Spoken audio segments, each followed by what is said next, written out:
because sometimes I'll start by saying, and I'll start by saying tonight, that there is something very wrong in the state of Florida when probably the most dramatic change in education policy has been developed, adopted, and 2 years into implementation, and most of us only found out 6 months ago, 3 months ago. Many places I speak, people just heard, 2 weeks ago.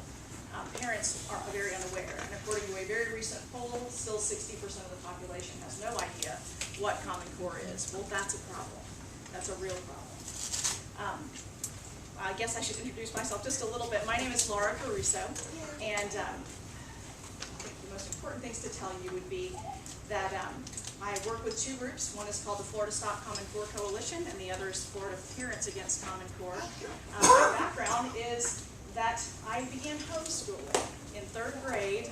God called us to something new, a whole new adventure, and I got an education. I got homeschooled in the process, and that was a true blessing. It was during that process that I really began to understand the foundations of our country, where we came from, what our founders had established for us, where all those ideas were rooted. And the truth is, it's a Judeo-Christian heritage. And I had been cheated. Those things had never been taught to me. And so I desperately wanted my daughter to have that education. And I was blessed to be able to work in a co-op setting. So a friend of mine and myself, we ran a homeschool co-op with about 45 families. And I was leading that for 8 years until my daughter graduated a couple years ago.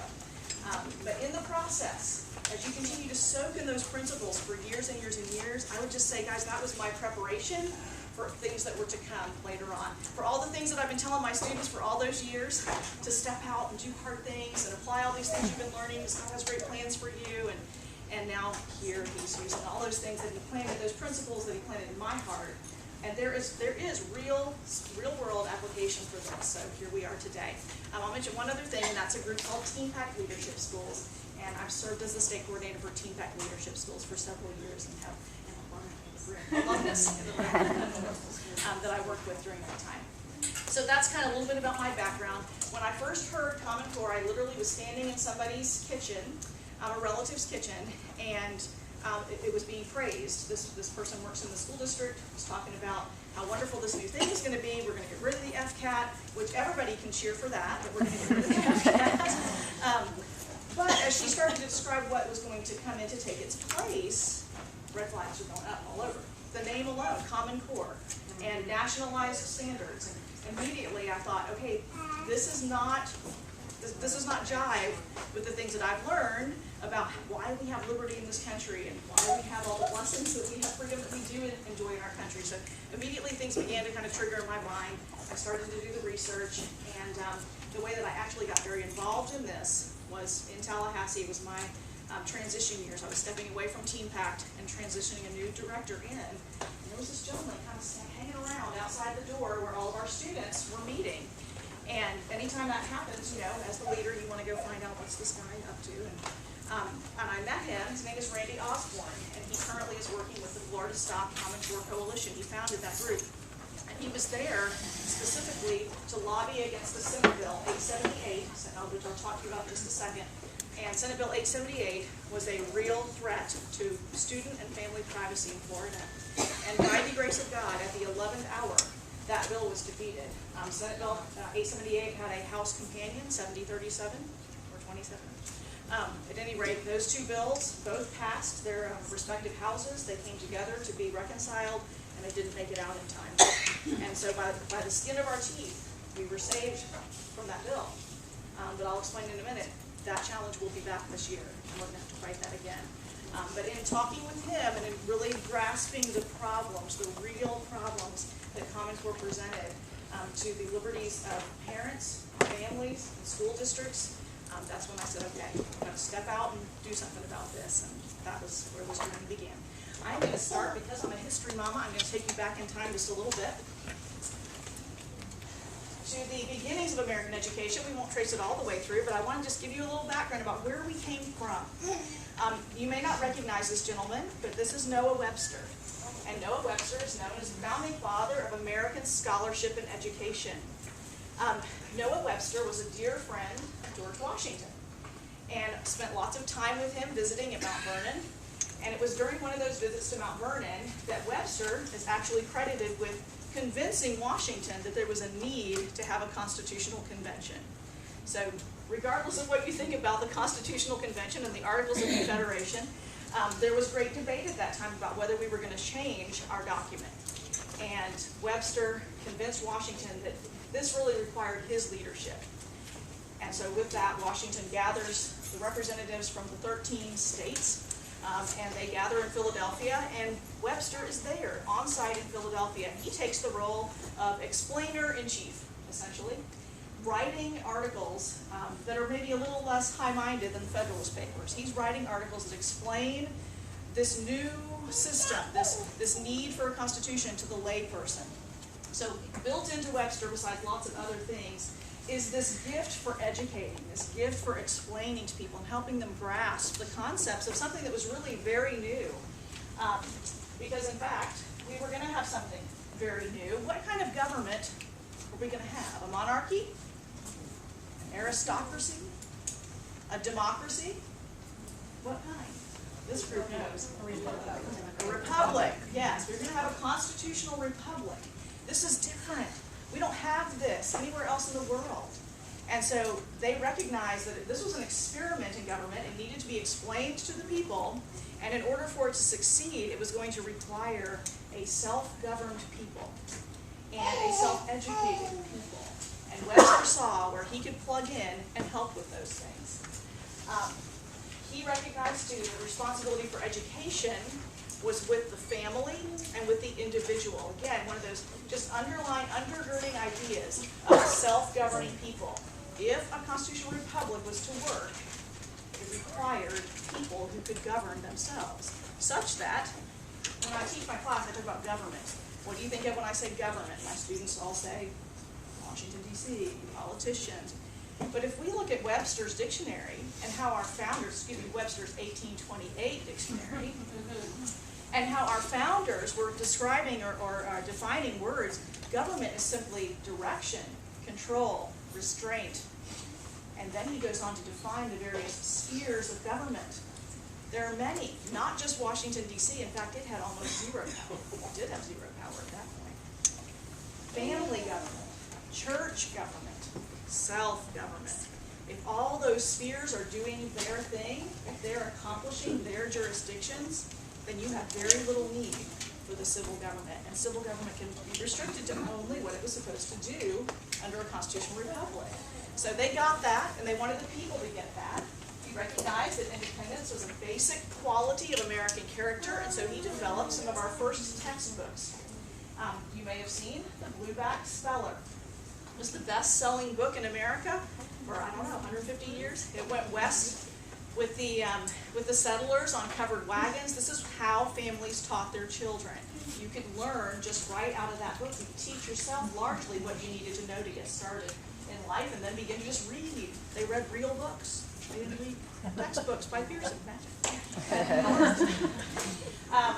In addition, he is well known as the founder of the first American dictionary, the Webster's Dictionary. The one you see today, or that you can go buy at Barnes & Noble, is nothing like what Noah Webster wrote in 1828. Again, if you define government in his 1828 dictionary, it's going to look very different than a definition of government in today's dictionary, or marriage, or sin.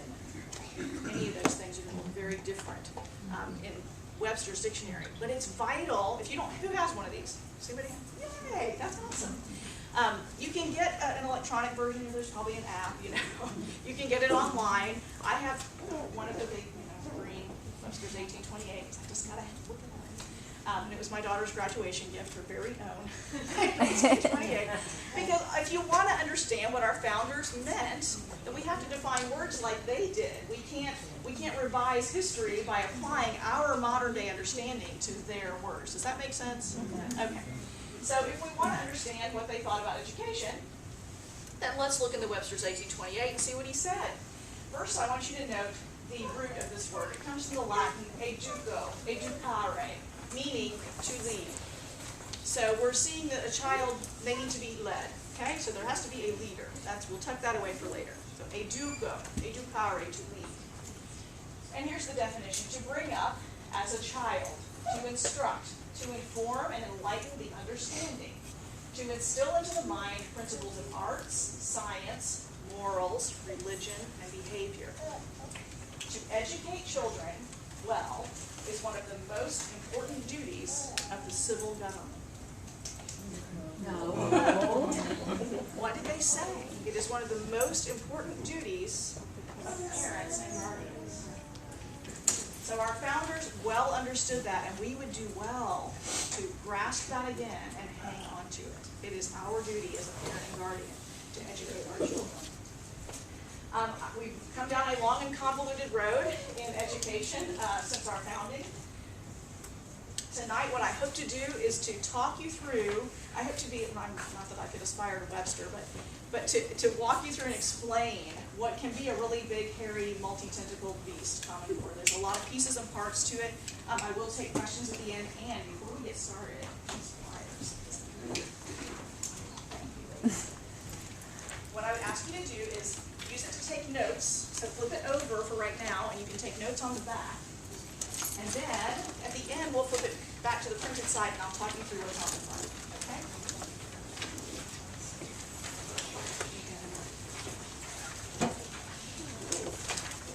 Just a second in case you want to.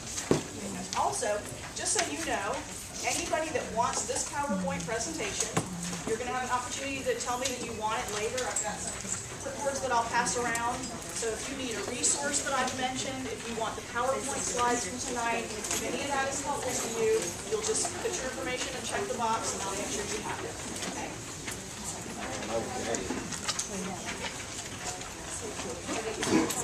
Yeah, I think I made it. Good. You did better than I did. All right, I'm going to get going so I can make the most of your time. So what are the Common Core state standards? What I want you to walk away with on the first piece is that there are 3 parts of the Common Core state standards initiative. And that really is a term that we should be using more, not just Common Core state standards, but CCSSI, Common Core State Standards Initiative. The 3 parts are the standards, then there's curriculum, and then there's assessment. So in our education, standards, curriculum, assessment, they're different things. So let's start with the standards themselves. The Common Core standards are a set of nationalized academic standards. They literally are a list of things that must be taught by grade level in every state that adopts those standards.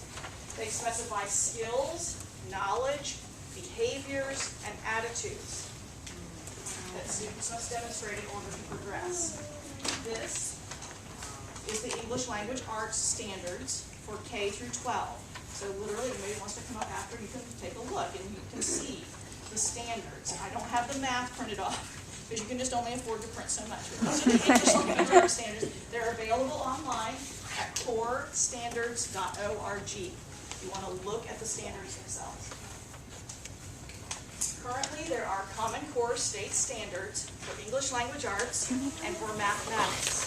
The science and the social studies are nearly done, and I believe there are sex ed standards that are coming as well. The standards replace your existing state standards in the subject areas for which they are adopted. So where we had Sunshine State standards, those are done away with and replaced by the Common Core state standards.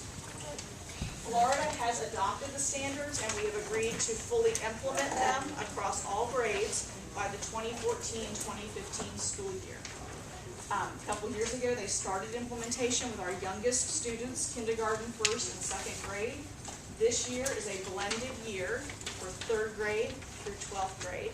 So they're actually teaching both Sunshine State Standards and Common Core Standard, teaching those two sets, which is, I know, very challenging for teachers. In addition to that, this year we still have the FCAT. So they're teaching to standards that aren't going to be tested. Does that make sense? So there's some confusion and some difficulty challenging that. How did we get them? Well, I want you to understand legally how our state gets standards to begin with. Our Commissioner of Education and our Board of Education are responsible, at the state level, are responsible for adoption of standards. So she would recommend, or whoever sat in that chair, that they would make recommendations on standards. Our current Commissioner of Education is Pam Stewart. She's only been in the job a couple of months. Prior to her was a gentleman named Tony Bennett, but we've been through many Commissioners of Education even since this process started. So the Commissioner of Education that was on board when Common Core came into Florida was a man named Eric Smith. So Eric Smith was your Commissioner of Education. So your commissioner is responsible for proposing and officially signing off on standards. They have to go through the Board of Education, and the Board of Education's members are appointed by the governor for 4-year terms. So both the commissioner and the board are unelected positions. They are appointees of the governor serving at the governor's pleasure. Ready on? The Common Core standards were developed by 3 private Washington, D.C. based unaccountable groups called the National Governors Association, the Council of Chief State School Officers, and then those 2 birthed a 3rd organization that is a progressive education reform group called Achieve, Inc. I want you to notice the first 2. They sound like state organizations, so the National Governors Association and the Council of Chief State School Officers, meaning Pam Stewart would be a member, okay, Chief State School Officers from all across the country. However, these are trade groups. They are very business oriented. Their funding, 40% of their funding, the first 2, comes from the federal government. 40% of their funding comes from dues that are paid by the member states. 20% of their funding comes from private foundations, primarily the Gates Foundation. And the Eli Broad Foundation is another one, but the Gates Foundation is a huge funder of both the National Governors and the Council of Chief State School Officers. Please remember again, 40% of their funding comes from the federal government. And this is who wrote your standards, okay? None are officially connected to the states or to public schools. They have no legislative authority from any state. Because they are private groups, they are not required to disclose their proceedings. They are not subject to sunshine laws. They are not subject to Freedom of Information Act requests. And they have not disclosed their proceedings. They have not answered those kind of requests for how we want to understand the process by which these standards came to be. We can put together a lot of it based on public statements and conferences and things, but there's never been any public disclosure of proceedings and that kind of thing. They are required to by law. They are trade associations and a progressive education reform group. In the past, they've been very business focused, much more than education focused.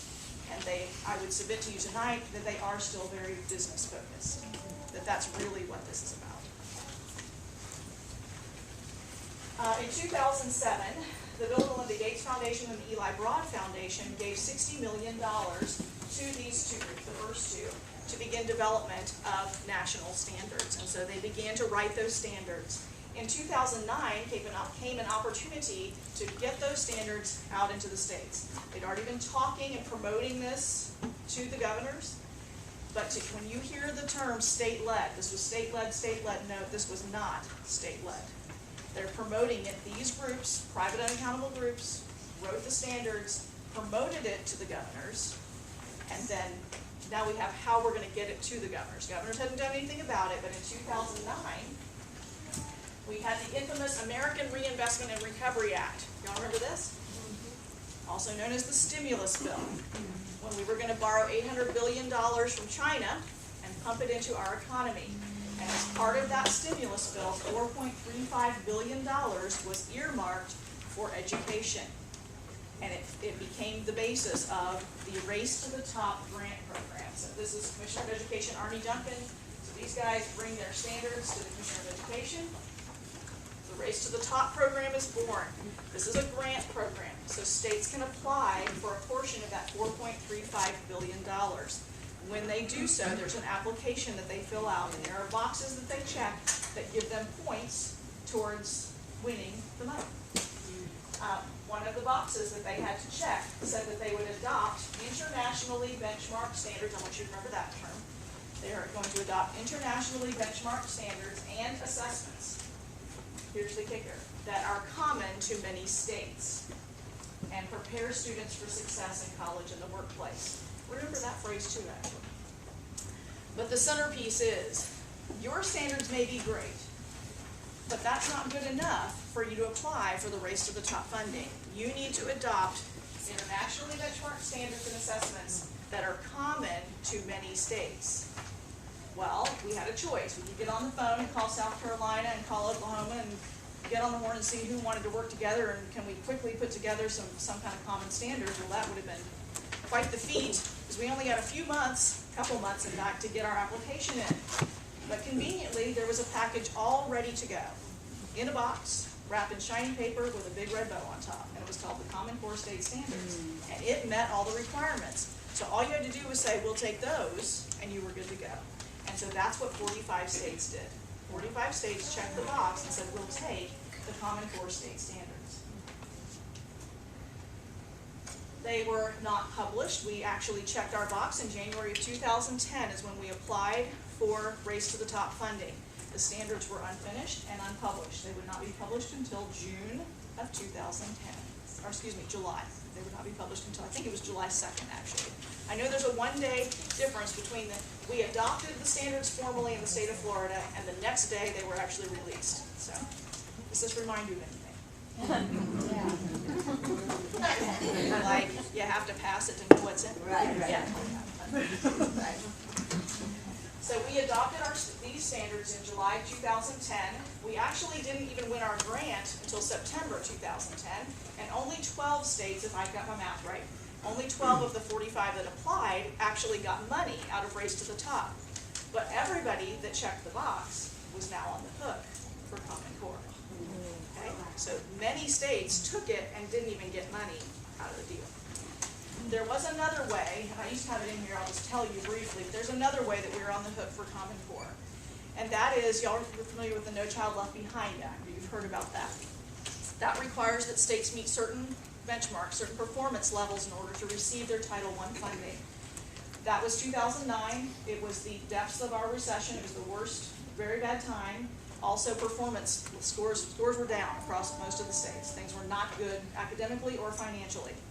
And so Arne Duncan and the Obama administration's education department made a change to the rule in the No Child Left Behind Act. Now y'all understand, NCLB, No Child Left Behind, was passed by Congress. They had a process already in the law by which a state could apply for a waiver and say, look, we had a bad year, can we still get our money? We'll do better next year. But the Obama administration education department changed the rule and said, this year, you can still get your money if you'll check this box and take the Common Core standards.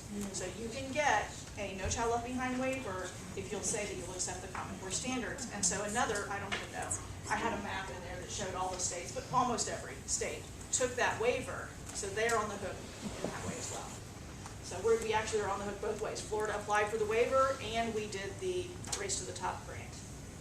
We did get $700 million out of the deal, but before you get too excited about that, $700 million is basically, it's a little under 1 year's budget for my school district, Osceola County. I don't know what Lake County's budget is annually. 536. Okay, so a little over 1 year's budget for the school district, but this $700 million comes over 4 years, and it's split between 67 school districts. Wow.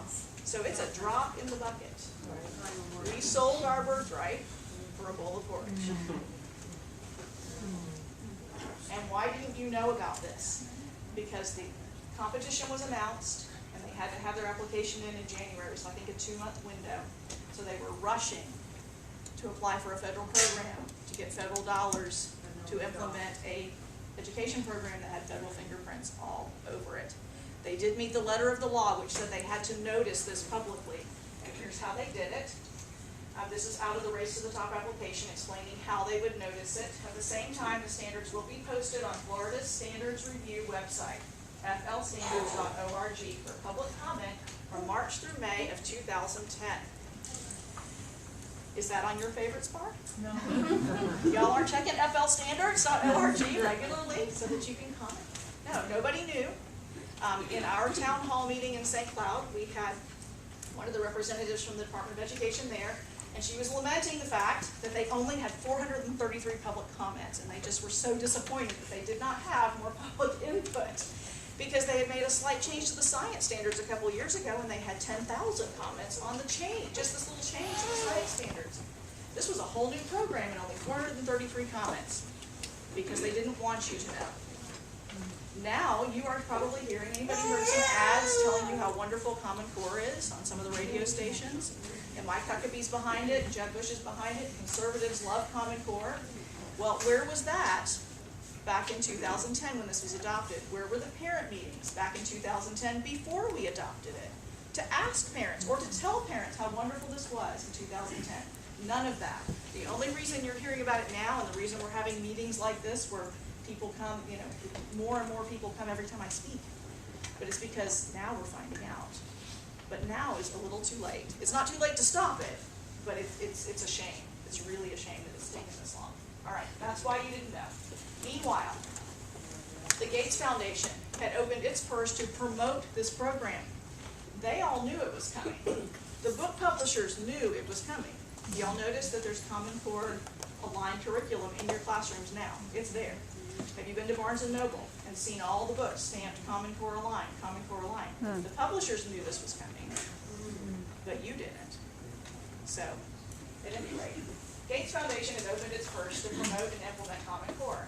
There are two, they funded hundreds of organizations to push this forward. In so many different areas, it's mind-boggling at times. But I want to highlight two that really impact you here in the state of Florida. Jeb Bush's Foundation for Excellence in Education and Foundation for Florida's Future have received more than $2 million. I would like to tell you exactly, but it does get difficult to track it all. I think it's maybe upwards of $3 million that his organization has received to promote Common Core. They have a large staff. They're in the halls in Tallahassee. They are putting out the information, and they're doing a great job of promoting, and have been for years, of promoting this. Some of the biggest funders for Jeb's foundation are publishers. They are publishers like Pearson is a huge supporter of his foundation, and there are many other publishers and technology providers and that kind of thing.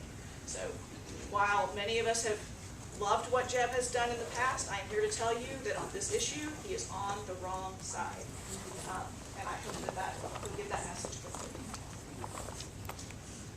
In addition, the PTA. This was a shocker to me, and so I want you to be very aware. The PTA nationally received at least $1 million, and then they chose to focus that $1 million they had received on 4 states, and Florida was one of them. So they focused that. They knew ours was going to be a battleground state, and guys, largely it's because of the presence of Jeb Bush in our state. We're a leader in this, and so we're a battleground spot. In addition, the Hillsborough County PTA, I have not tracked every single other district, but the Hillsborough County PTA received $800,000 from the Gates Foundation. Just that little district. Here's the verbiage, to empower leaders to provide training and information to implement the Common Core state standards. But my question is, what empowerment is there if parents have no voice in it? They're just there to tell you how wonderful it is, and now we're going to make it happen. We're here to implement it. We're not here to discuss it, ask you any questions about it. We're just here to implement. So, again, millions of dollars coming into our state through the PTA, and the PTA that should be about advocating for parents is really just advocating to parents on behalf of the Gates Foundation. What is wrong? So then we have to get to what's wrong with Common Core? We don't like how it got here. It smells like a rat, right? And it looks like this wasn't didn't come to us very cleanly. So what's wrong with it? Why is it such a problem? We know that high standards are a good thing. And in Florida, we want high standards for our young people.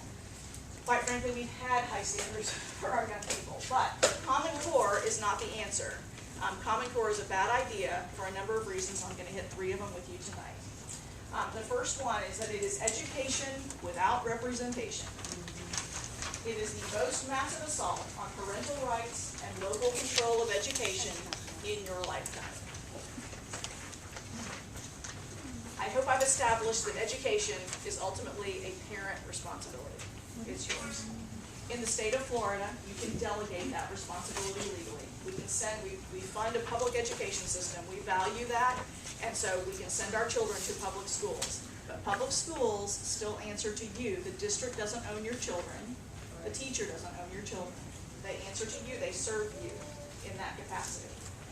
You may choose private education, same deal. Or in Florida, we also have the opportunity to legally homeschool our children. So you may take that on yourselves. In any case, whatever parents are responsible for, y'all remember this, if you're responsible for it, we have to have authority over it. And this has been taken away from you. So that's why this is my number one problem. Parents are responsible, parents have to have authority, and you don't have authority anymore. It's been grabbed. Decisions regarding your child need to be kept as close to you as possible, not be made by bureaucrats and private organizations in Washington, D.C. that don't know your child's name, don't know anything about them, although they'd like to know a whole lot more about them. We'll get to that. The idea that education should be locally controlled, that the people who have skin in the game should be the ones that are controlling what's happening in the schools, that has long been understood and long been protected in this country. We have the 10th Amendment, which says that if it doesn't belong to the federal government, if it's not a duty that's explicitly spelled out, it belongs at the state level and the local level. And beyond that, there are 3 federal laws that I'll show you later, but there are 3 federal laws that explicitly state that program of instruction is not to be controlled at the federal level. And so this is a violation, although it's a spirit of the law violation. We're going to find that they're very good at paying other people to do what they're legally forbidden to do. But, okay, what was my point there? They're not supposed to be involved, but the Common Core state standards are nationally driven. They do take you out of the picture. This is the big deal, y'all. State and school districts must use those copyrighted standards verbatim. This is what you get. You can't change one jot or tittle in here. You can't amend it. If you find that the math instruction methods aren't working well in Lake County, you can't amend the math instruction methods. What's in here is what you get. It's got to be adopted verbatim. You can't delete anything. You can add, but you can't add. The state has to add. At the state level, they are allowed to add 15%. That's been granted by the NGA and the CCSSO. The idea behind that was maybe to add your state history program or something. You can add 15%. Most states haven't, and Florida didn't. Why didn't Florida add 15%? We've already got to teach 100% of what they've given us. Do we want to burden ourselves with an additional 15% of stuff that's not going to be on the national test, because it would be unique to us? Y'all follow? The national test is going to test the national standards. So why would we add 15% more to our teachers to have to teach? They're going to teach this stuff, this core, so that they can do well on the very high stakes tests that they have to take. So Florida opted not to add 15%. We have just taken the bare bones, if you will, Common Core standards. We also agreed in our Race to the Top application, you remember it said that we needed to adopt internationally benchmarked standards and tests. And so we agreed to adopt one of 2 federally developed assessments that aligned with the Common Core. There's a lot of discussion about this, but the 2 tests were the SBAC, the Smarter Balanced Something Consortium, and then we are a part of the Partnership for Assessment of Readiness for College and Career, the PARC. And some of you may have heard that the governor, with his executive order, removed us from PARC. Everybody hear that? Yes. Okay, I'm glad you did. I'm glad you didn't believe it. But that was kind of the word on the street. Oh, he's getting us out of PARC. I mean, there are articles written out there that say that. That is not what he did. Florida was a leader in this consortium of states developing this national test. We were called the fiscal agent. We were the money handler for the other 19 states or so that were involved. And so all his executive order did was remove us as fiscal agent. Florida is no longer the fiscal agent. I'm not a money guru. I can tell you this, that as a result of that, as a result of us pulling out, there are financial difficulties, and in both organizations there are financial difficulties, and word on the street is that the 2 may merge. So the SBAC may merge with the PARC, and so you literally will have one national test, okay? we'll get to what else was in the governor's executive order in a minute, but that the PARC test, or something just like it, with maybe a different name, whatever the test is, it has to line up with these national standards. So we will have a national test. So the standards are tied to the tests intrinsically. They will be evaluated by the high stakes assessments. And y'all understand, they're high stakes because teacher tenure, school money, student progression, so much is tied to those tests and how they do on the tests. So they are very high stakes achievement tests. In addition, the SAT, the ACT, the GED, did I leave anything out? The AP exam, all of this is being aligned to Common Core. The man largely responsible for authoring the Common Core standards, his name is David Coleman. That's not in my presentation anymore, so if you want to write that name down and check him out. David Coleman. And there are YouTube videos, you can watch David Coleman in conferences speaking about the Common Core, etc. And David Coleman left the group where he was developing the standards, moved over, and he's now the president or CEO of the College Board, so that's where he's working now and aligning all of those tests to the Common Core. Proponents will tell you, okay, so you have national standards, and you have a national test, but you still have local control of your curriculum, right? This is the argument. You still have local control because you guys can choose your curriculum. Well, number one, I'll submit this to you. The state reviews curriculum, and they put out a list. Correct me if I'm wrong, I've got experts in the room now. And then the district has to choose from the list of approved curriculum that the state puts out. So you really don't have a lot of, you get to pick out of the choices that they pick for you. But beyond that argument, we've got national standards, we have national tests. The tests are going to drive the curriculum, okay? So if these are the standards and these are the tests, we've got to choose stuff that's going to help, we've got to choose things that are going to help us do well on the high stakes tests. That's what I said. Standards dictate the test, and testing drives the curriculum. And I'm not the only one saying this. This has been in my presentation for however long I've been doing this now. But I found just a few weeks ago a quote from an expert, Bill Gates. And guess what Bill Gates said in 2009? Identifying common standards is not enough. We will know we've succeeded when the curriculum and the tests are aligned to these standards. When the tests are aligned to the common standards, the curriculum will line up as well. You follow? Okay. And that will unleash powerful market forces in the service of better teaching.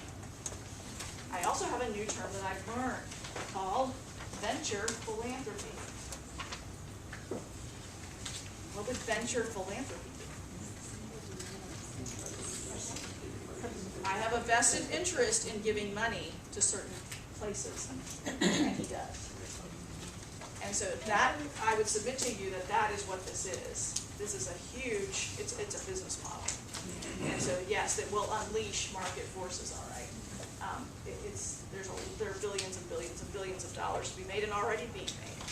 But anyway, Bill Gates spelled it out for us pretty well, that it wasn't just about standards and tests, it's about lining up curriculum as well.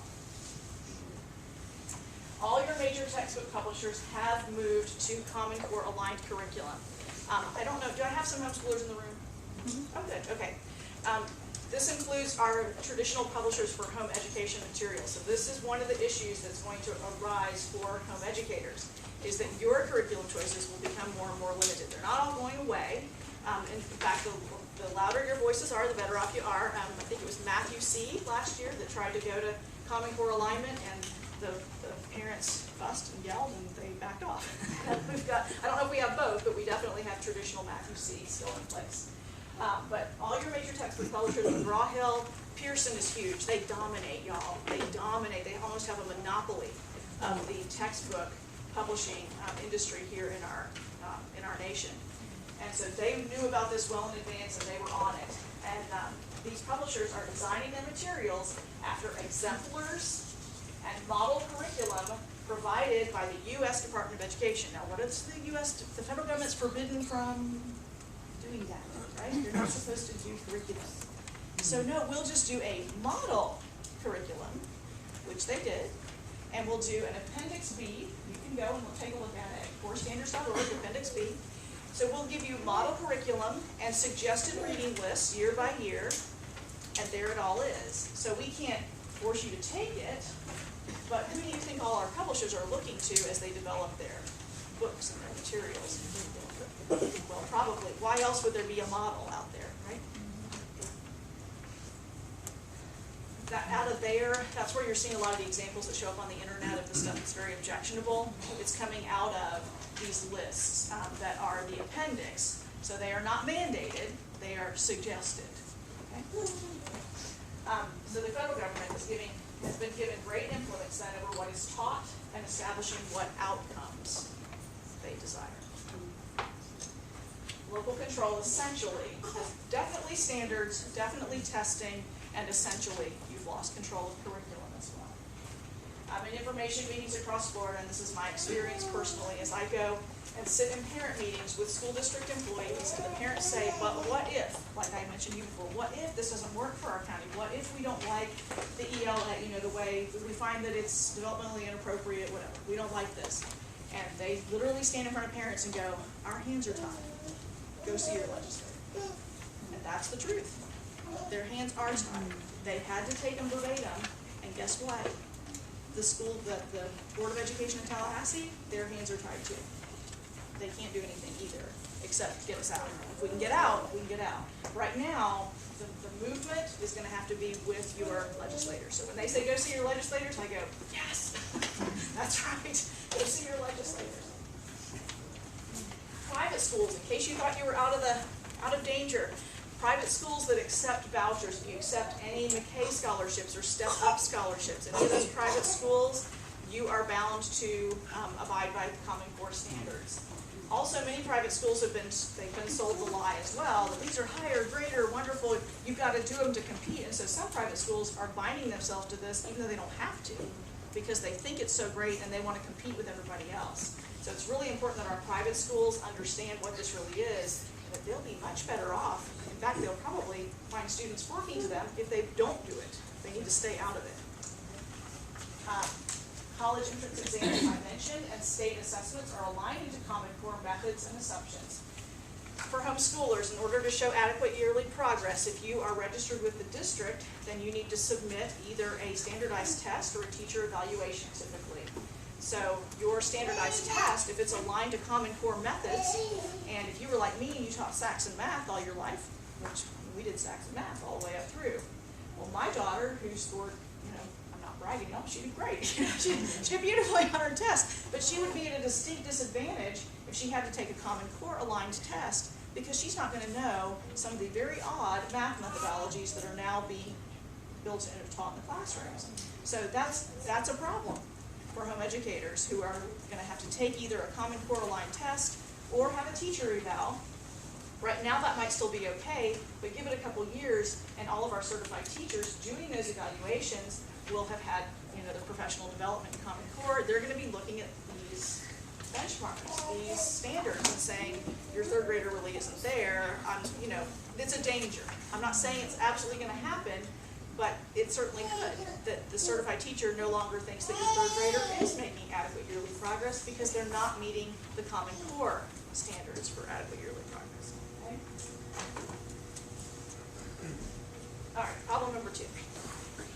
The standards are inferior, defective, and untested. So, very interestingly, the Gates Foundation paid another group called the Fordham Foundation when all of this first began. And the Fordham Foundation analyzed state standards in all 50 states and published a report. And the idea was to compare your current, Sunshine State or whatever you have, to the new Common Core. And it was to convince the states how wonderful Common Core was going to be. So for Georgia or Mississippi, Mississippi, here were your standards, and now look at the great Common Core. In Florida, when they did the comparison, here is what the Fordham Foundation said about our math standards. They were described as exceptionally clear and well presented and easier to read and follow than Common Core. Our English language art standards were described as at least as clear and rigorous as the Common Core standards. So if we had good high standards, why did we need Common Core? Because it was the depths of the recession, and we didn't want to turn down whatever we could get, which only turned out to be $700 million. Expert members of the Common Core Validation Committee have refused to sign off on the standards, citing their weaknesses, and have been very vocal about, they've given testimony all over the United States for various legislatures on the problems in the standards. I've had the honor of meeting this woman, Dr. Sandra Stotsky. She is eminently qualified. She wrote the ELA standards for Massachusetts, which has some, they were probably ranked the best in the country. So she is an expert. She's a professor at the University of Arkansas. You can easily find her on the internet, Dr. Sandra Stotsky. You can watch her testimony. In fact, I encourage you to do so. If you really want to understand some of the problems with the standards, she does a great job. But here's what she said. High school level standards that are supposed to be college ready in English language arts are actually at the 6th to 8th grade level. She predicted that our graduating seniors will be reading at about what is currently an 8th grade level, given the ELA standards in Common Core. The other issue, I usually have to tell you something she said. I'll grab it real quick.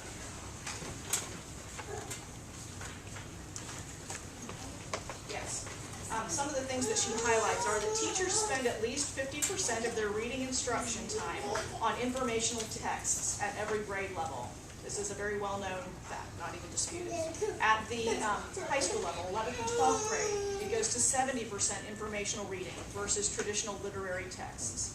There is a reduced emphasis on analytical skills involving complex literary works, and a depleted fund of content knowledge that will leave students unprepared, she says, for basic college coursework. Again, I encourage you to check out her testimony. It's very enlightening, and she does detail some of those issues with the ELA standards. So with this shift from traditional literary works to informational texts, should that concern us? Well, it should for a couple of reasons, but let's go. How do you spell her name? S-T-O-T-S-K-Y. S-T-O-S-T-K-Y. Stott. S-T-O-T. And then S-K-Y. Here is one of the standards. This is a 3rd grade standard. Ask and answer question to demonstrate understanding of a text, referring explicitly to the text as the basis for the answers. What I want you to see here is there is a major focus on, again, informational texts, and that the student is not to draw knowledge from anywhere else. They are only to draw the knowledge from the text that they're reading. This is, if you hear them discuss it, it's literally a leveling of the playing field in the classroom. One of the things that Dr. Stotsky speaks to, and David Coleman actually gives as an example, is teaching the Gettysburg Address to older students, that it should be read with no background, that students are to come to the text with no context. Then they are to read it. It is to be read cold. It's called cold reading. And you read it emotionless and monotone. And that's how, and then they're to answer questions. And literally, the explanation is that we are leveling the educational playing field, that it's equal opportunity because no child has any advantage over any other in understanding of the Gettysburg Address. Yes. So here we have this standard from 3rd grade, ask and answer question to demonstrate understanding of a text, referring explicitly to the text as the basis for the answers. And I submitted to you, should we then be concerned about informational texts that are being used? Yes. If we look at some of the samples taken out of that Appendix B, the first one, Fed Views, by the Federal Reserve Bank of San Francisco. This is a 2009 report claiming that the federal stimulus helped to stabilize the economy and asserts that there is no link between deficit spending and inflation. But that's what Fed Views says. And so if your student, and this is a standard, I showed you a 3rd grade standard, but that same standard exists all the way through. And that same philosophy of going only to the text and drawing our information from the text, you all see why this can be a danger. If there's no outside information that can be brought, or if you're going to get it wrong, if you don't give the answer that's out of that text, this opens the door for problems. And again, this is right out of corestandards.org, Appendix B. The second one is Executive Order 13423. I haven't read it, but it's strengthening federal environmental, energy, and transportation management. And again, y'all, the focus here is on strengthening federal control, and it's an executive order.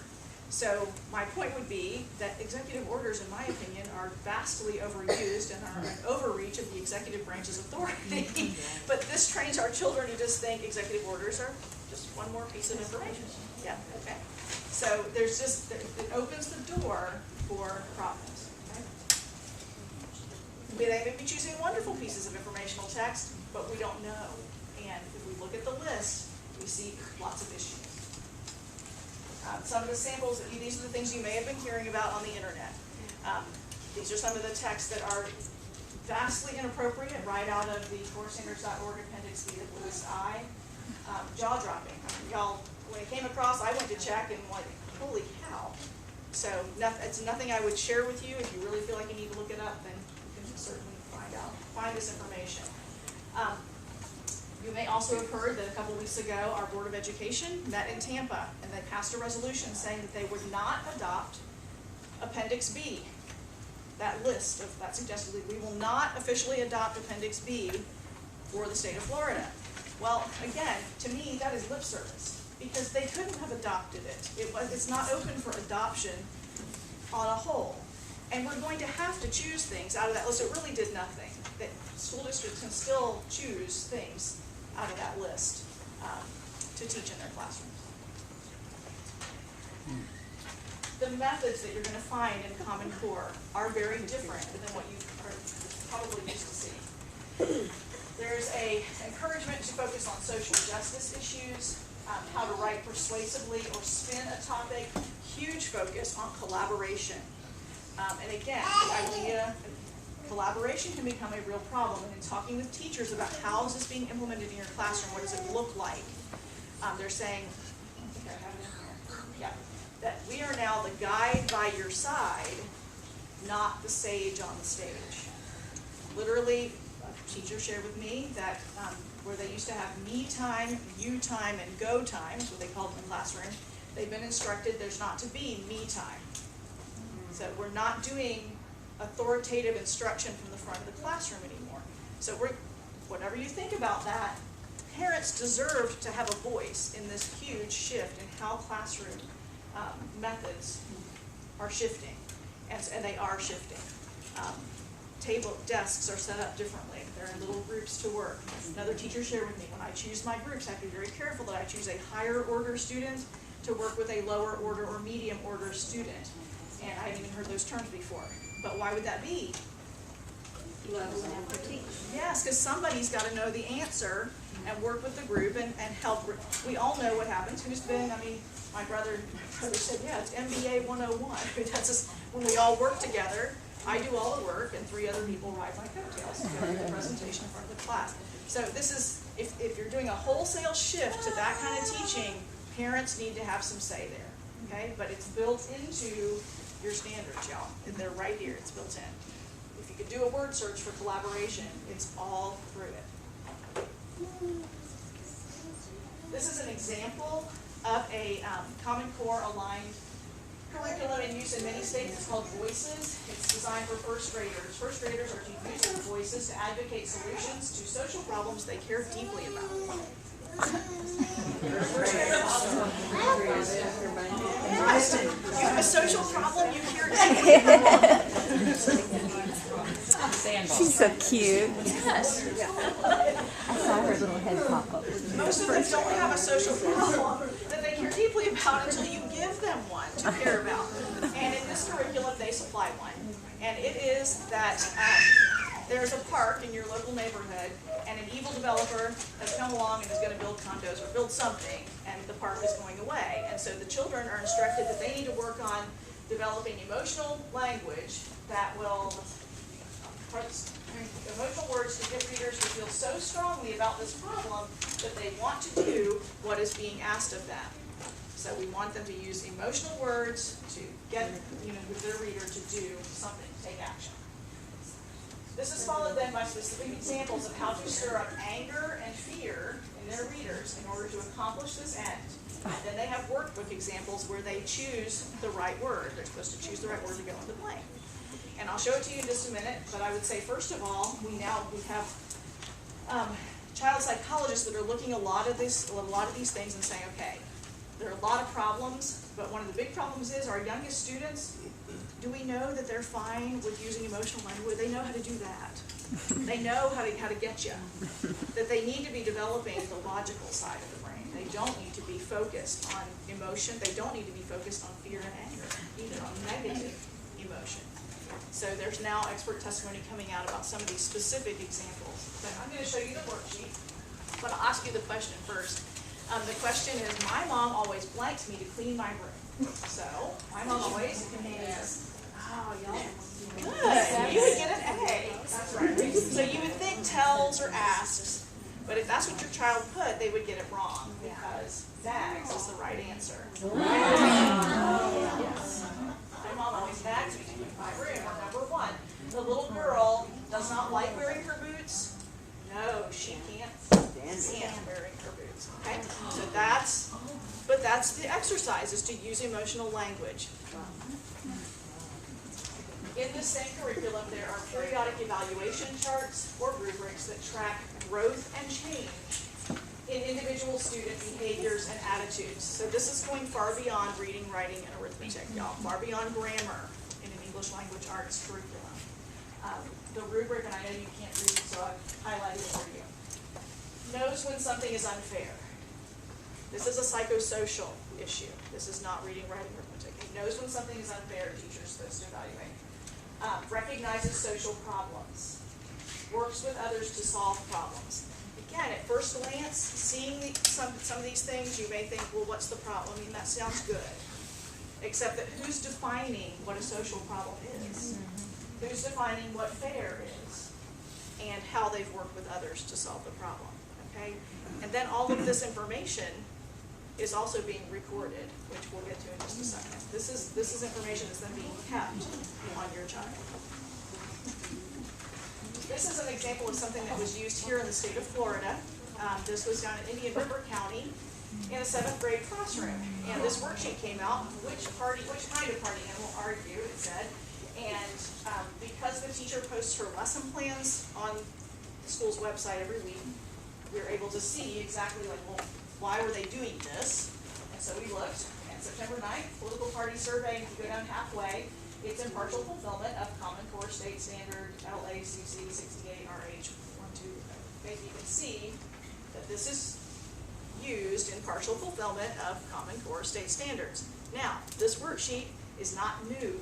This is not something they just developed for Common Core. It's been around, but they used it to fulfill the Common Core State Standard in this case. But just so you know, number one is 7th grade, and the idea is to evaluate, would you be a Democrat or a Republican or whatever. So should 7th graders even be being asked that? No, probably not. The way that we actually got this is it was in the 7th grade classroom. A little girl was given the worksheet, and she said, I don't feel comfortable doing this. I think I want to ask my mom to help me with it, because I think she can help me. And answer the questions. Can I take it home? And the teacher said no. And so the little girl stuck it in her backpack and took it home. And when mom saw it, mom brought it to the principal, and now the school district, and it's escalated. This issue has gone all the way to the State Board of Education. But here's what's in the worksheet in case you can't read it. Number one statement. I would support a government increase of my taxes if the money were used to pay for expanded health and social programs. 7th grade? Oh my gosh. Agree, not sure, disagree. Number two, I think that the government should impose stricter limits on access to guns. Right. Agree, not sure, disagree. Number three, I believe organized prayer should be kept out of public schools. Having students pray is a violation of the First Amendment to the U.S. Constitution. Agree, not sure, disagree. Okay, so I don't have to explain to this group why that's a problem. All the statements are one-sided. Yes, they're one-sided. And so children typically wanting to please or wanting, it's probably going to be agree, but they're not even given really another option. You have to really think outside the box to come up with what's my other option. So my question is, why aren't these statements on the survey? I support the federal government doing only the jobs with and I think taxes should be much lower. Agree, not sure, disagree. Or I believe a person's right to own a gun must be protected and is guaranteed by the Second Amendment. Agree, not sure, disagree. Those aren't in there. Do y'all follow? Okay. All right. That's your ELA, your English Language Arts. In the math area, you also had an expert. He was the only content expert on the math validation committee.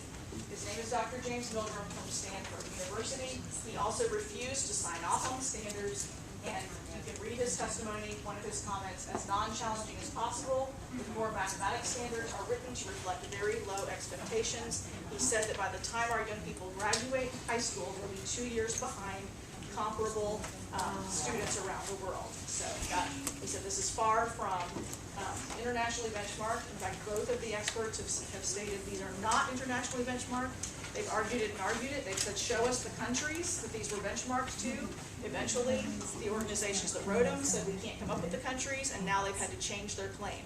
So they no longer say that these are internationally benchmarked on their website. So remember how in our application we said, or the government told us we had to adopt internationally benchmarked standards? Well, guess what? We didn't. We adopted theirs, but they're not internationally benchmarked, as it turns out. Common Core places the teaching of Algebra 1 concepts in grade 9 instead of grade 8. For some of us, we're like, well, what's the big deal? I didn't take it till 9th grade. But if you have students that are STEM career focused, if that's the direction they're headed, this can be a problem for them because there are no pre-calc or calculus concepts in any of the Common Core standards. Very little trigonometry. Geometry is taught using a new method, an experimental method never used successfully anywhere in the world.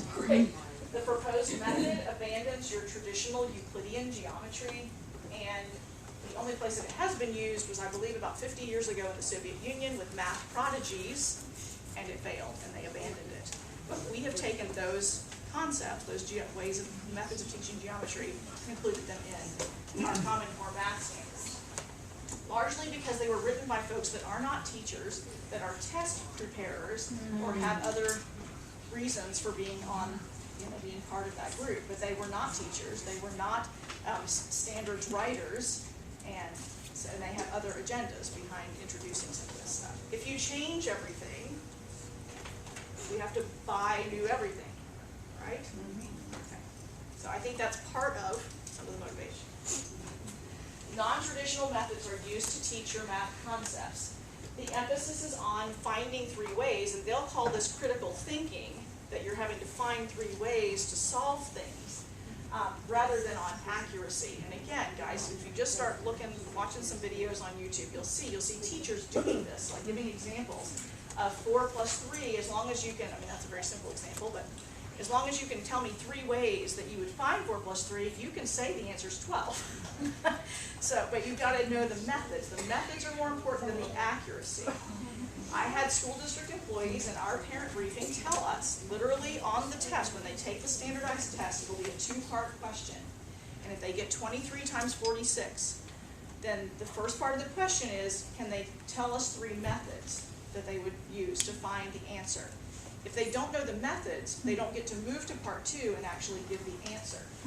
This is where my daughter, my Saxon math-raised daughter, who knows how to do the traditional algorithm of 23 times 46, could easily solve the problem, but may not know those ways. What? Yeah. Is that what you do in school? So you recognize we have lattice method, the cluster method, the partial products method. You have front-end estimating. So again, very new methodologies. One of the frustrations is that parents cannot help their children with their homework because they get this stuff home and they don't know all these methodologies. I almost think that, yes, I do almost think that it is by design. It's another way to separate you from, leave it to the experts, okay? It's separating the child from the parents. But whose responsibility are those children? Not yours. They belong to you. Front-end estimating is just taking the first digit in the, I'm not an expert on front-end estimating, so I should give that disclaimer. But from the example, if you're front-end estimating, you're simply taking the hundredths place and dropping it down. So while the true answer, the accurate answer is 645, if you front-end estimate it, you drop down and say 354 would be 300, 291 is 200, our estimate is 500, and that would be correct. So our estimated sum is 500, even though your actual answer is 645. So again, parents, we just need to question, do we want to teach front-end estimating? You know, I'm not saying that it's right or wrong, but before we go wholesale into all these new methodologies, parents needed to have a say. And then we got some very interesting information from one of the math standards writers. This is Dr. Jason Zimba, and he was in a meeting at the Massachusetts Board of Education in March 2010, and it was asked specifically about all these problems at the math level. You know, how is it possible that our children would be ready to go on to Harvard and MIT and do well in science, technology, engineering, and math? And how can you say that these are college-ready standards? Because remember, that's what they said we had to adopt for college and career. And Dr. Zuma said, Common Core defines college readiness as ready for a non-selective community college. And again, y'all, if this is what we want, fine. But we should have had a say. If this is what, again, it's kind of like what we're going through in the healthcare realm, where we're told, we're sold one thing until they come back and explain, oh, well, we meant college ready was this. Okay? So the standards are academically flawed. They are not research-based. This is one of the things that the two validation committee experts over and over again will fuss about, is show me the research. Where did you get the research that says that this should be the standard? Another mantra that you'll hear from proponents is they are fewer, clearer, and deeper. Fewer, clearer, and deeper. Is our school district employee heard that? Fewer, clearer, and deeper. Anyway, that's the mantra, fewer, clearer, and deeper. They are not fewer, they are not clearer, and they're not deeper. The experts, again, have testified that what they did is they took a bunch of standards, lumped them into one so that it looks like fewer standards. But in fact, they've made them more vague and jumbled together because they've tried to combine things in the standard. All right, this is huge to me, y'all. They've never been field tested. They're being field tested on your kids. And they started with our youngest, our kindergarten, first, and second graders 2 years ago. That's where they're being field tested, all over the United States. They are not internationally benchmarked, as we mentioned, and so now they've given that up. They no longer have that on corestandards.org. It says they are informed by international standards. And they introduce experimental methodologies and teaching philosophies. All right, problem number 3. The Race to the Top grant. Y'all remember the money. The application we had to fill out. The Race to the Top grant also included problematic data collection provisions. One of the boxes we had to check on that application said that we would improve collection and use of data to improve the teaching process. Specifically through this, expansion and integration of statewide longitudinal data systems. Yeah, when I first read that, again, I'm learning, I've learned tons. Because you go, okay, well, what is that? You know, what is that on the application? If you have a couple days, the Race to the Top application is very interesting to read through and see what all did they say and what did we sign up for. All right, well, what is a statewide longitudinal data system?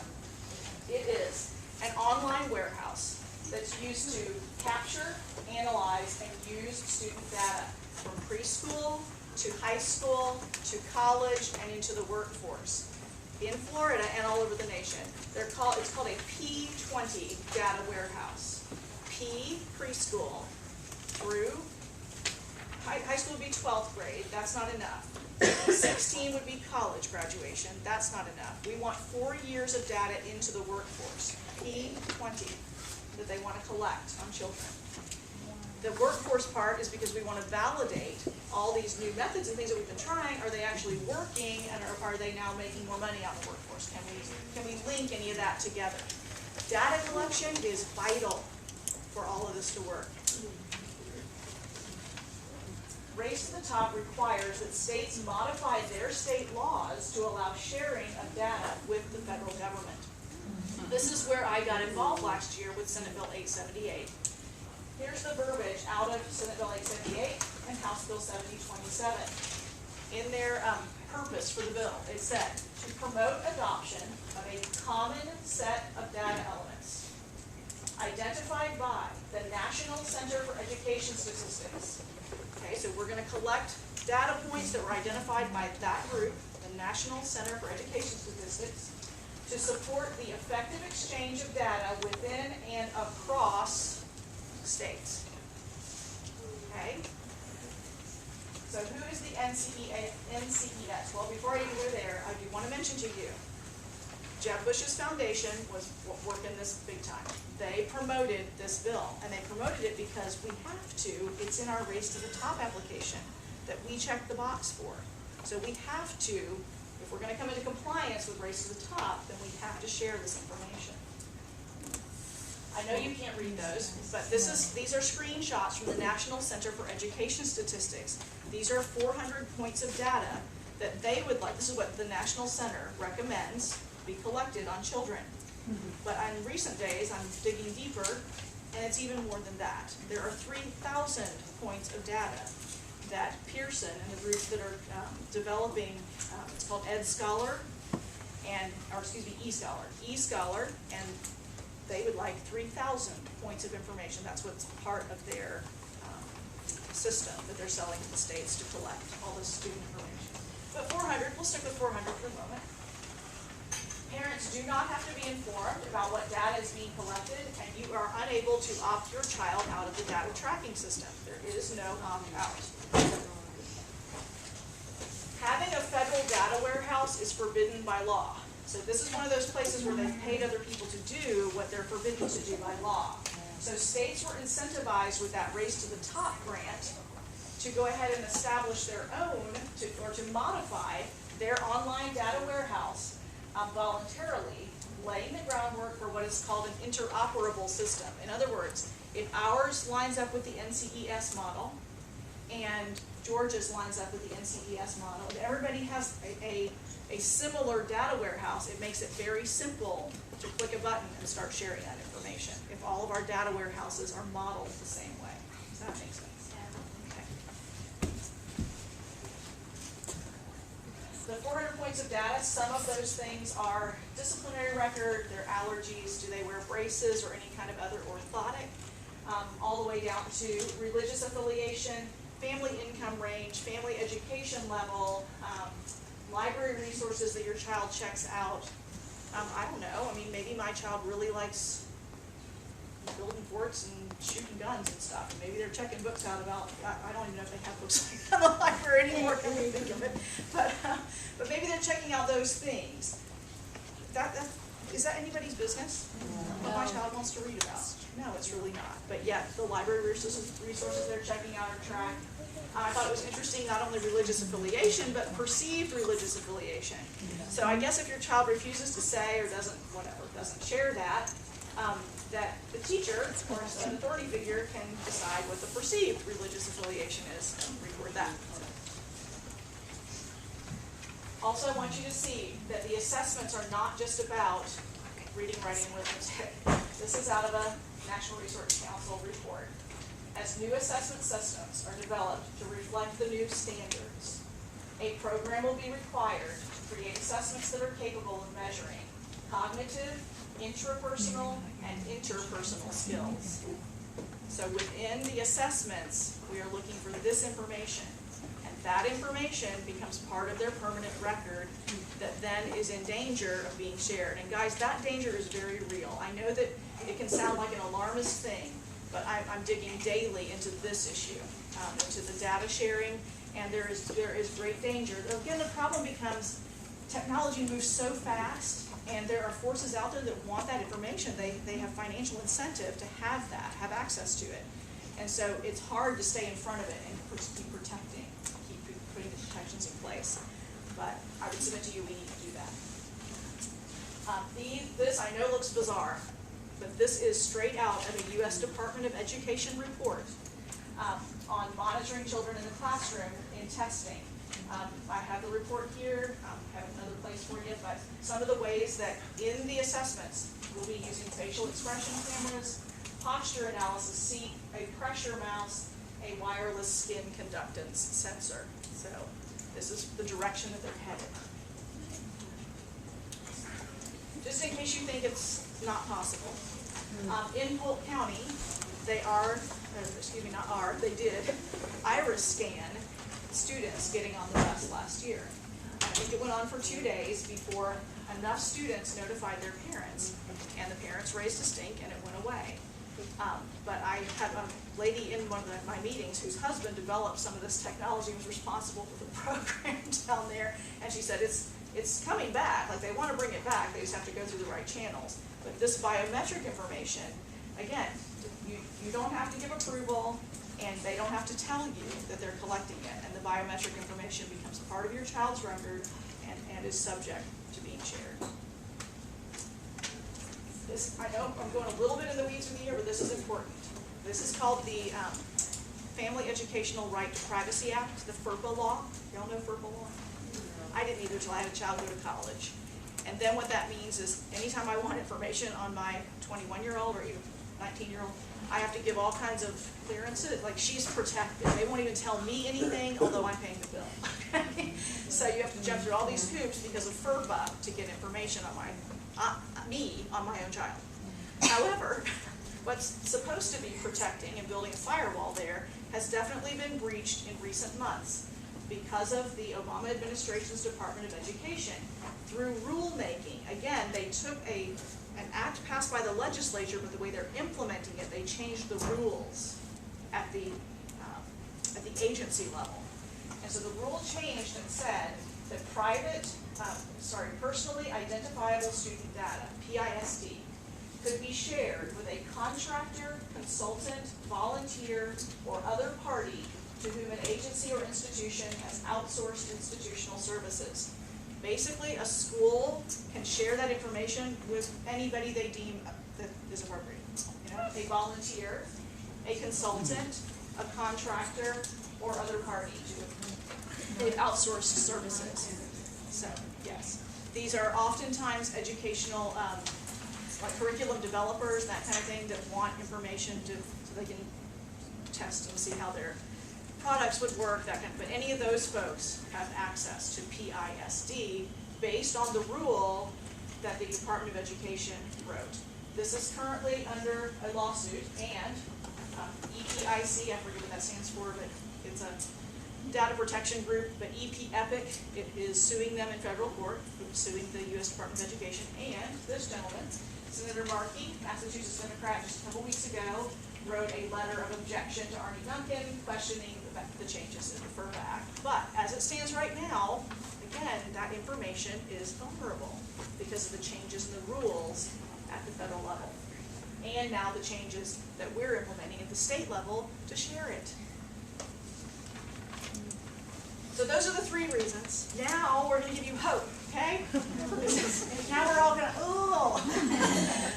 Americans all across the country are rising up and saying, no, this is a really bad idea, and we can stop this thing.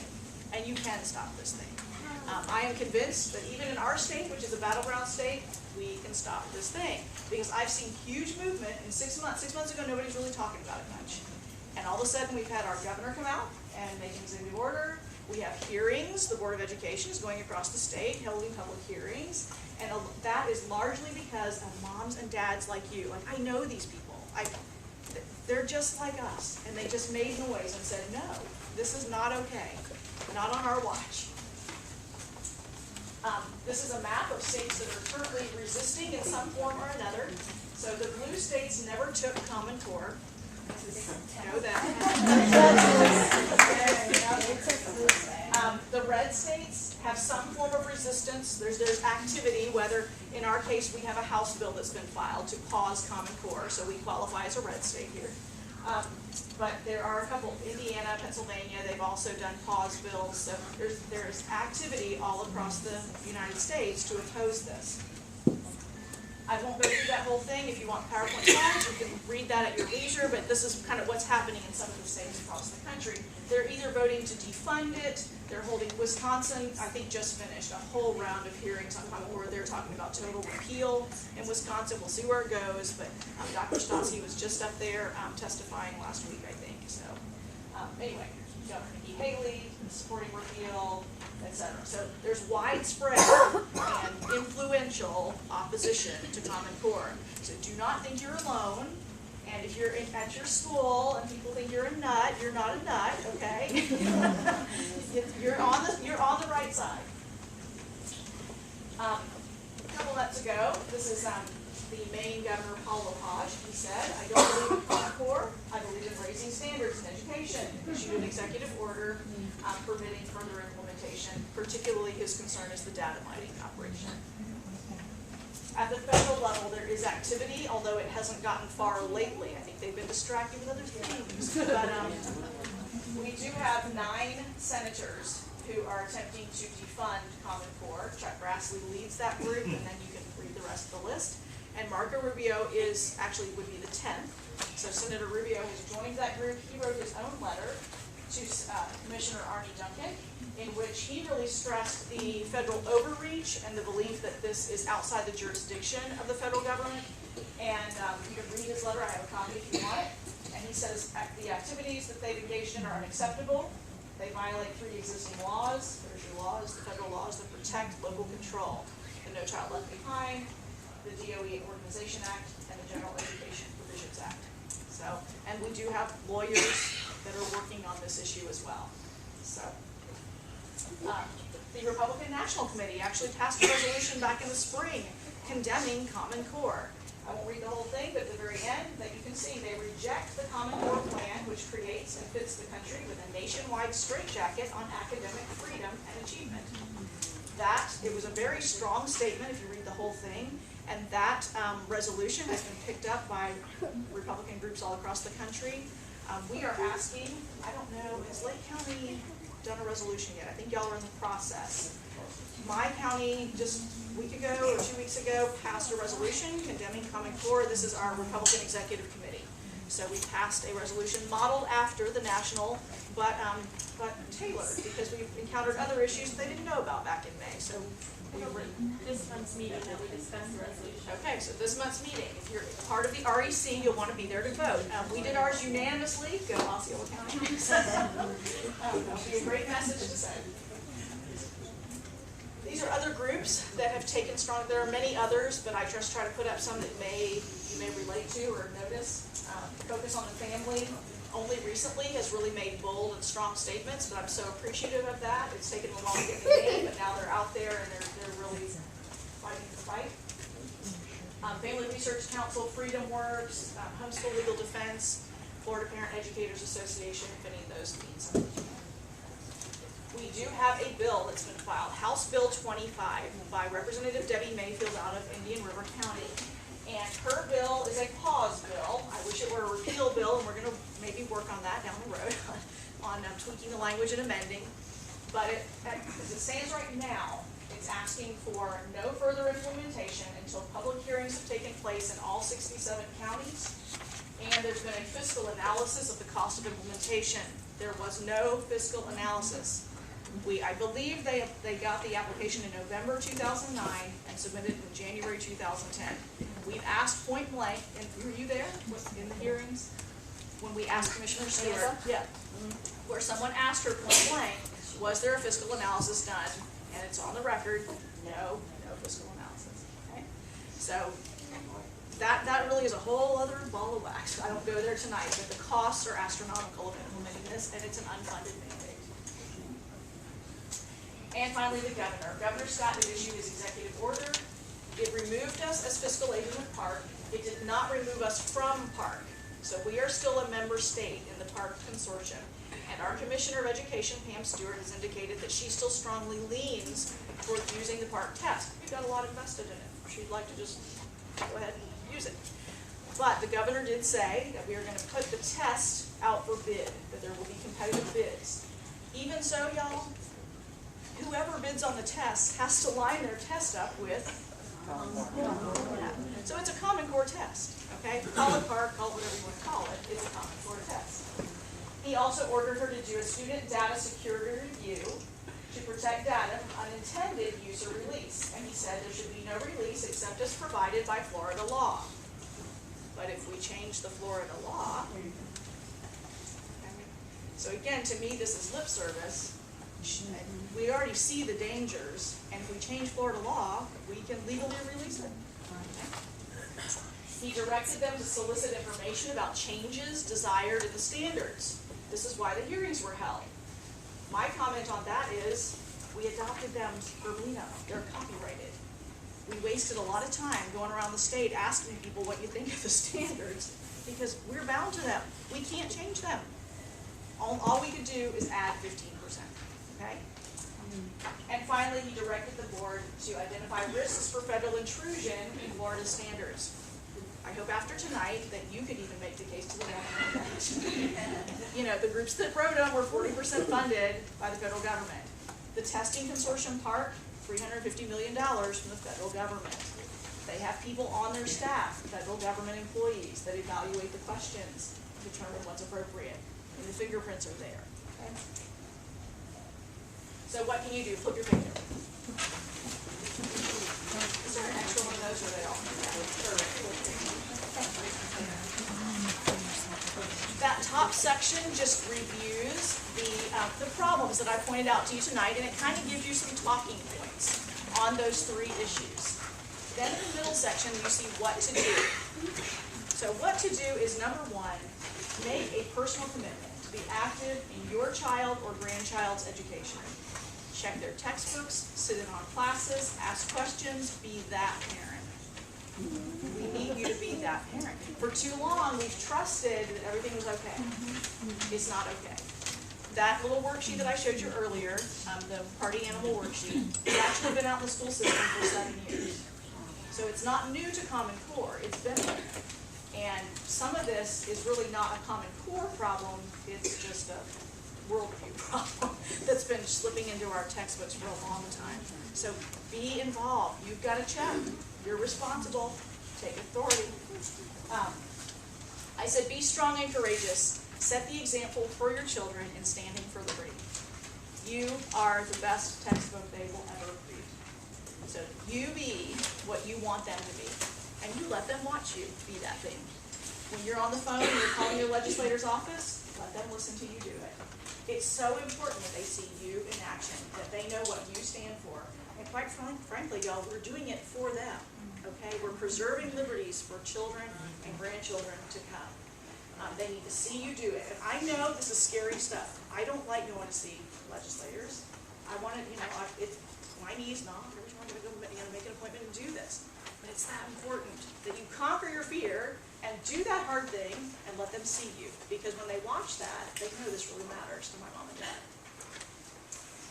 In the box, I said educate yourself using the resources below. I've given you a whole list of really great resources that you can refer to.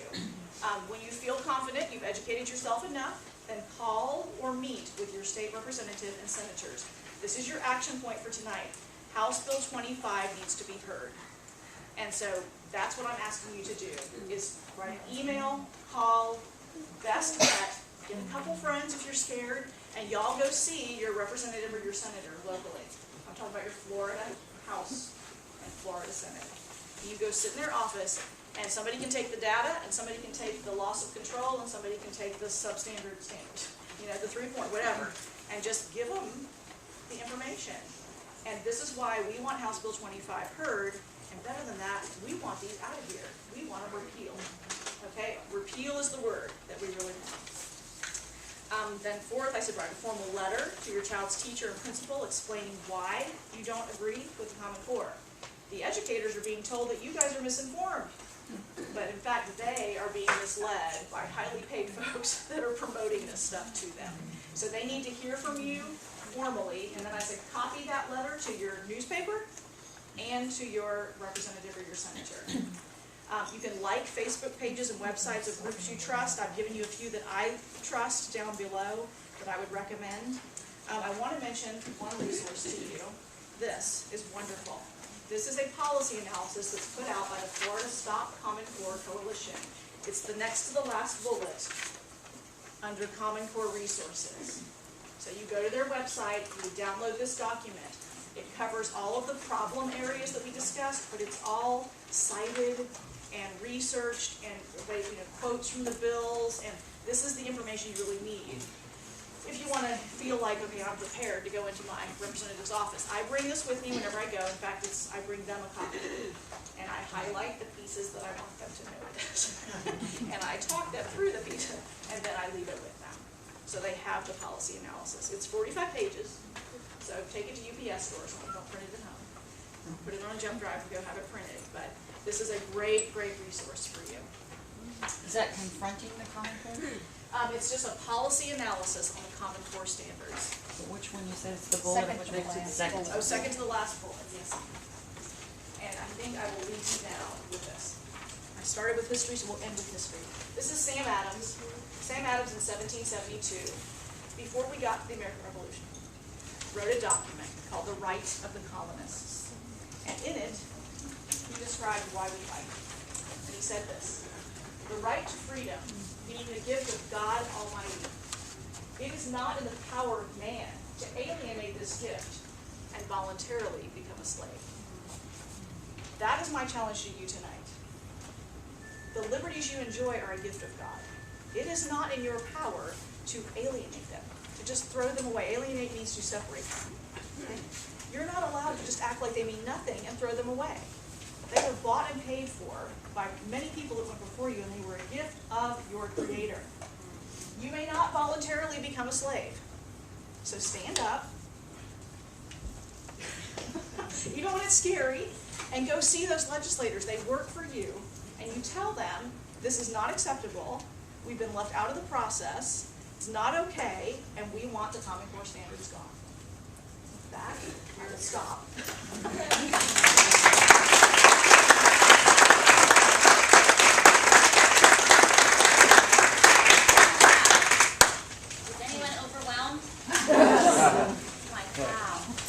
First of all, I want to thank Laura for being here. We are going to have a question and answer session, but I do realize there's families here with children, so I want to give you permission to, not that you need permission, but please feel comfortable if you need to leave and put them to bed, but you're welcome to stay too.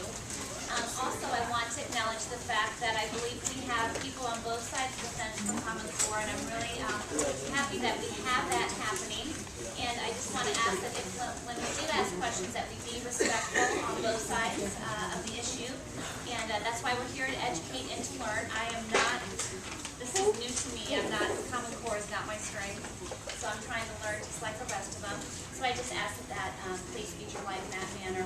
And if anyone needs to leave, please feel comfortable. It's okay. I know it's late. We've all worked a full day. But we are going to stay till about 9 with some questions. Okay? I want to mention to you, I just passed out a clipboard. If you need anything from me or you're willing to receive information from me periodically, I do not overwhelm you. There's plenty of folks out there to do that.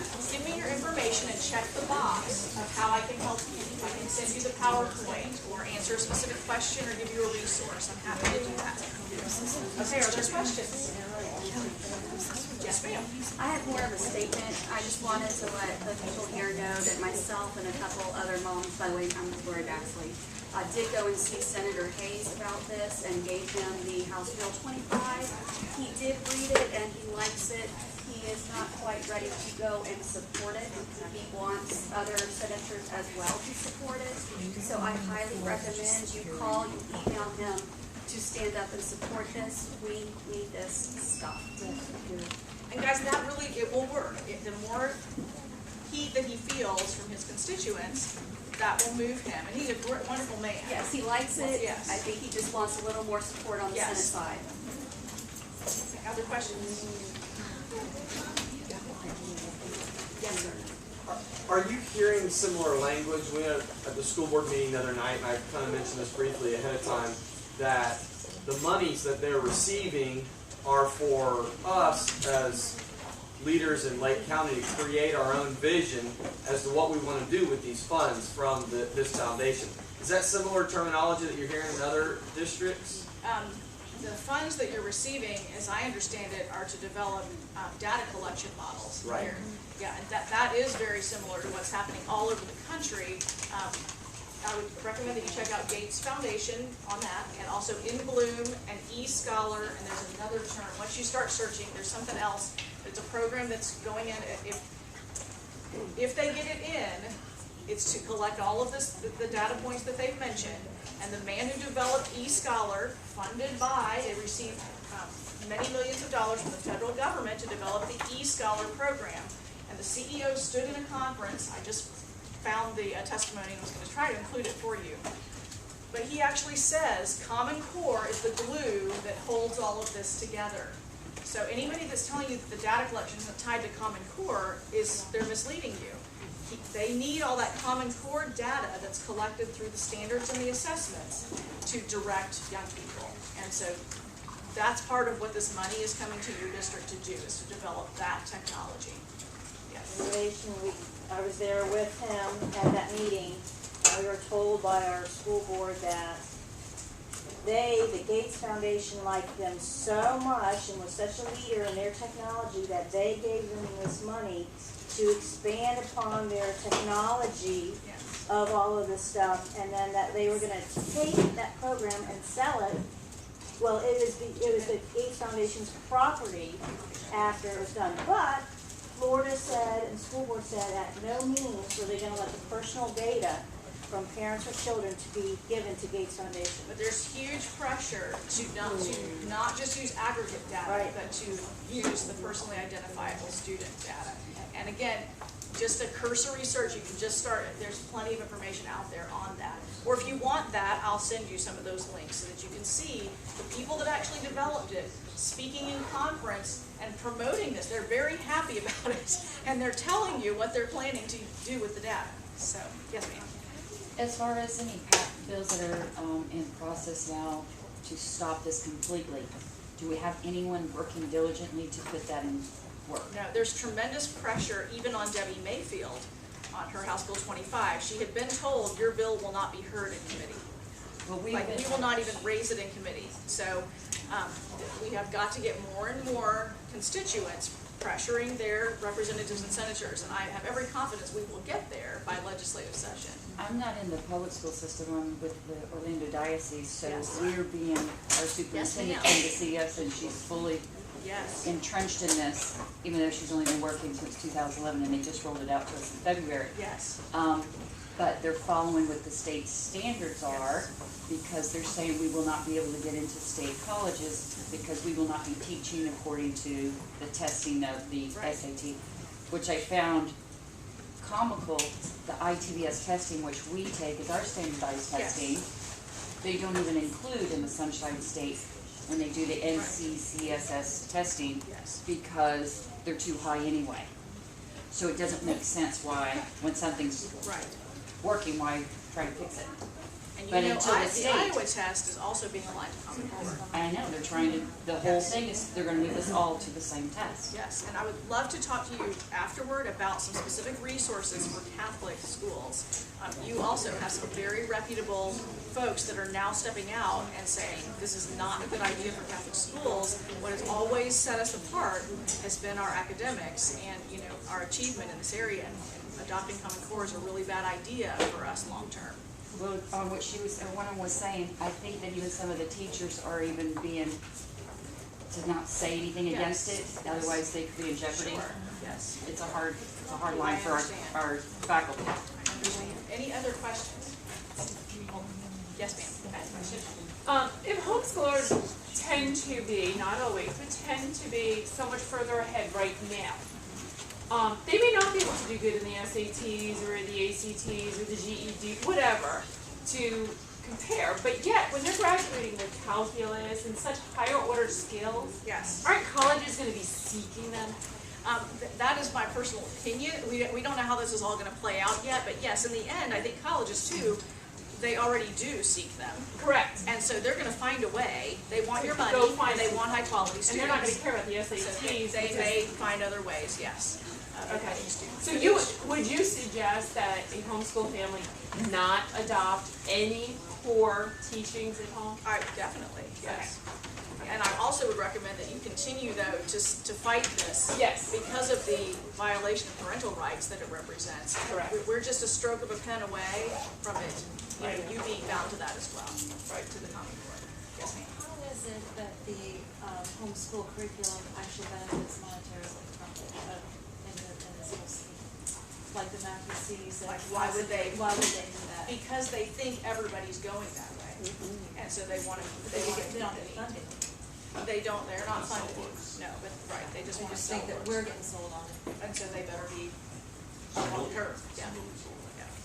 So, yes, ma'am. If we stop the House Bill 25, and we repeal it repeal. Yeah, you want to actually advance House Bill 25. If, let's play that we did do that. Yes. Does this database disappear? No, that's a separate issue. Oh my So God, Debbie okay. Mayfield's bill does not really address the data. We do have some other folks that are working on data collection bills, so you'll want to be watching for that in coming months. By the time we get to legislative session, it's going to be a very hot topic. In fact, the folks I meet with tell me this is the biggest thing that's going in the legislature right now. Yes, ma'am. Can you tell us a little bit about the sexual education curriculum? You know what, I probably don't know enough, Tina, yet to comment on that. I've seen the standards and they're horrifying, but I want to make a connection for sure between Common Core and the sex ed standard. They are national sex ed standards. I believe they're linked to Common Core, but before I say that definitively, I would want to.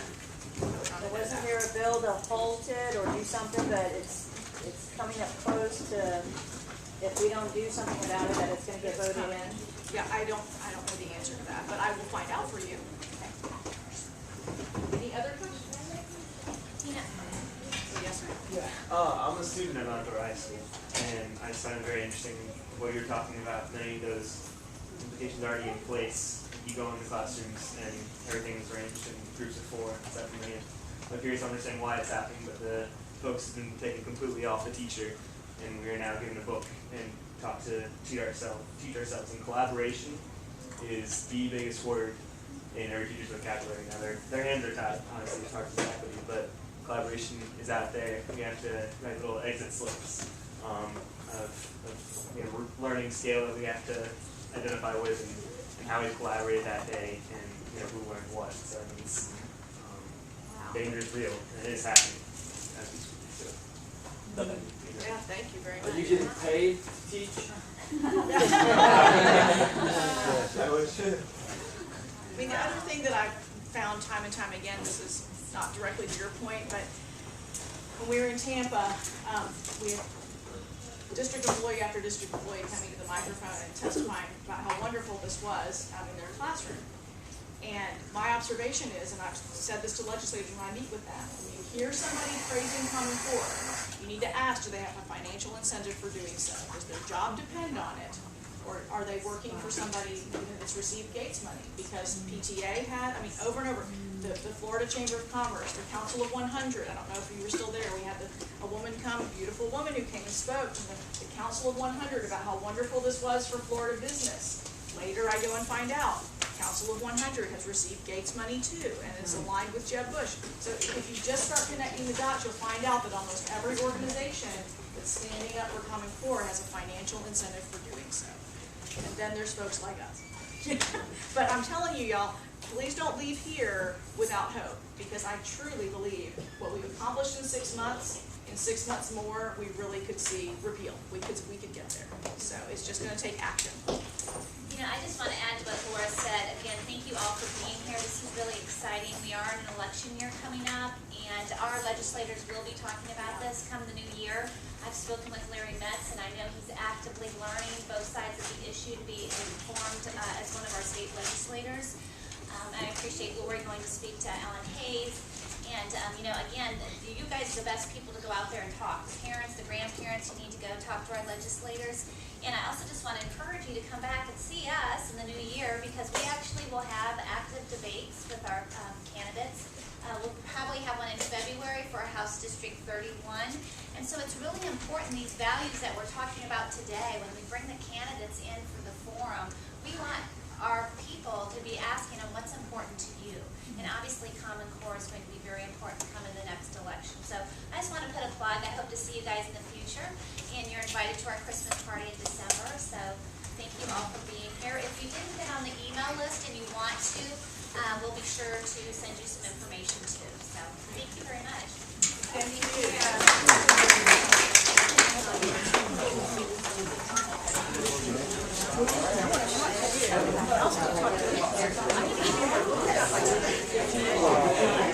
Don't forget to leave your.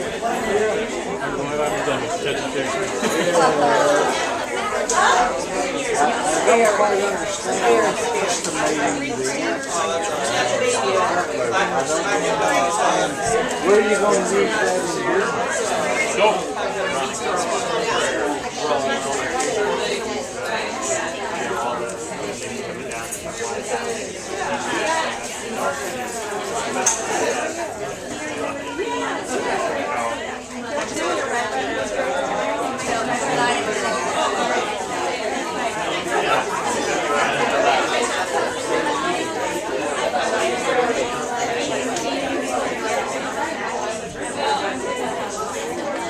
State standards are bad enough. That's the thing, is where teaching is bad enough. Pretty much, we're just going to afford education if you want to. You have to go to school. They do it. They give you a proctor. They try to do it. And you don't even have to go to school. Compare certificate. But you do it. Thank you so much. Very proud of you.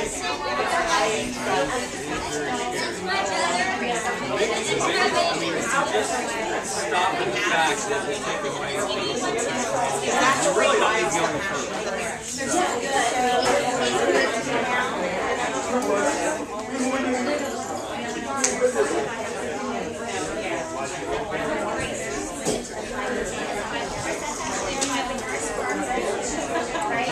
Thank you.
Hey, you were so good. You guys are always good, right?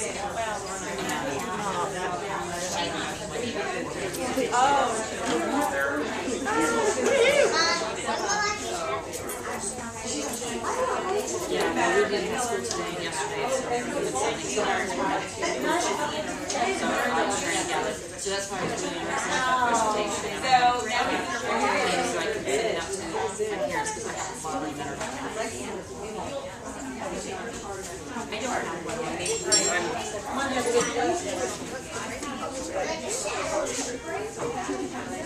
Is that from the sheet that they're able to, do you have a card, your email? Yes.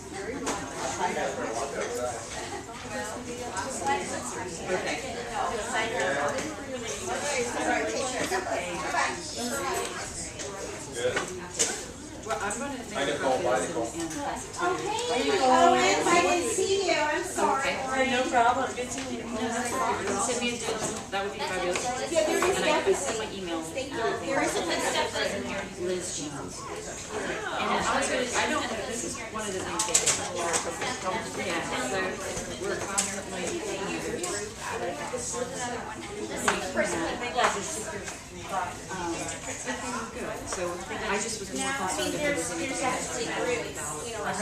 Yeah. Push it, because that's where everybody's like, let's tell us what's going on. 4 in the morning, and we're supposed to go fast. The whole family or just him? No, just everything.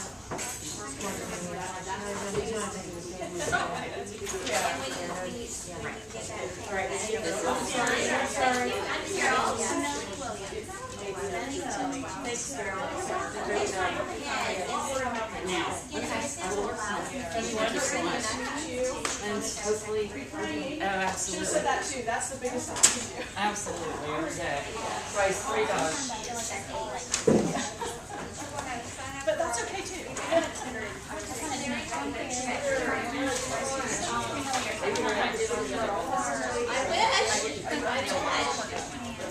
Parking lots are all. I know, that's awesome.